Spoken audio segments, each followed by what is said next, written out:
இவங்களுக்கு பாருங்க பல்லு கீழே சுத்தி இந்த மாதிரி மஞ்சளா டர்ட், அதாவது கால்குலஸ் இல்ல டாட்டான்னு சொல்லுவோம், அது சேர்ந்து பல்ல வீக் ஆயிடுச்சு, பல்லு ஆட ஆரம்பிச்சிருச்சு பாருங்க. இந்த மாதிரி டர்ட் சேர்ந்தாலே போன் லாஸ் வரும்.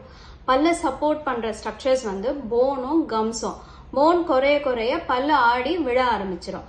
போன் லாஸ் ஆகக்கூடாதுன்னா டர்ட் இல்லாம பாத்துக்கணும். அதுக்கு ரெகுலரா 6 monthsக்கு ஒரு வாட்டியோ ஒன்ஸ் இன் இயரோ டென்டிஸ்ட் கிட்ட போய் ஸ்கேலிங் பண்ணிக்கணும். நிறைய பேர் என்ன நினைக்கிறாங்க, ஸ்கேலிங் பண்ணாலே பல்லுக்கு நல்ல கேப் வந்தது, இல்ல பல்லு கூச ஆரம்பிச்சிடும், இல்ல பல்ல ஆட ஆரம்பிச்சிடும், பல்ல வீக் ஆகுதுன்ட்டு. உங்க பல்லுக்கு சப்போர்ட் போனா இல்ல டர்ட்டா? டர்ட்லயே உங்க பல்லு நிக்குதுன்னு நீங்க நினைக்கிறீங்க? டர்ட் வந்து ஒரு இரிட்டன்ட் மாதிரி. அந்த இரிட்டன்ட் வந்து உங்க கம்ஸையும் போனையும் இந்த டர்ட் வந்து குறைச்சிக்கிட்டே வந்து பல் வீக் ஆகுது.